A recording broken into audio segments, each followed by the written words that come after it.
কবর থেকে সাপ এসে একটি মেয়ের ভাগ্য পরিবর্তন করে দিয়েছে। হ্যাঁ প্রিয় ভাই, বাস্তব ঠিক এমনই হয়েছে। সে মেয়েটি কে জানেন? দেখুন। তবে আমি আজকের এই ভিডিওর মাধ্যমে একটা কথাই বলবো, দুনিয়ার সমস্ত সৎ মাদেরকে কোরআনুল কারিমে আল্লাহ রাব্বুল আলামিন যেমন সৎ মাকে মায়ের মর্যাদা দিয়েছে, কারণ আল্লাহ যে নারীদেরকে বিবাহ করা হারাম করেছে তাদের মাঝে সৎ মা অন্যতম একজন। মেয়েটার কান্নার কারণে ওই এলাকার এমপি পর্যন্ত মেয়েটির পাশে দাঁড়িয়েছে। আলহামদুলিল্লাহ, মেয়েটির ভাগ্য, মেয়েটির কপাল। অতএব এইভাবে এই ভিডিওটা গোটা পৃথিবীতে, গোটা বাংলাদেশের আনাচে কানাচে ম্যাথিস হিসাবে, উদাহরণ হিসাবে থাকুক, যেন দুনিয়ার সমস্ত সৎ মায়েরা তাদের সন্তানদেরকে নিজের সন্তান মনে করে।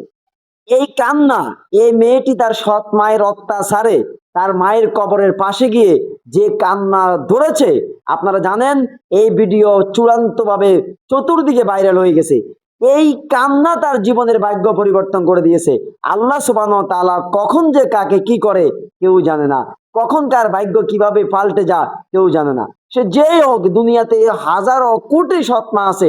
প্রত্যেকটা সৎ মায়ের উচিত তার সৎ সন্তানদেরকে নিজের সন্তান মনে করা। কুরআনুল কারিমে আল্লাহ রাব্বুল আলামিন যেমন সৎ মাকে মায়ের মর্যাদা দিয়েছে, কারণ আল্লাহ যে নারীদেরকে বিবাহ করা হারাম করেছে তাদের মাঝে সৎ মা অন্যতম একজন।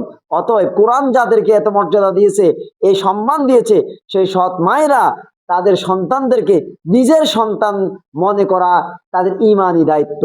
এই মেয়েটা, আমরা জানি না কবর থেকে সাপ বের হয়েছে কিনা, কিন্তু তার বক্তব্য অনুযায়ী সোশ্যাল মিডিয়াতে যেভাবে ভাইরাল হয়েছে যে কবর থেকে সাপ বের হয়েছে সে, এবং এই সাপের এক আতঙ্ক এমন ভাবে সৃষ্টি হয়েছে যে মেয়েটার কান্নার কারণে ওই এলাকার এমপি মেয়েটির পাশে দাঁড়িয়েছে।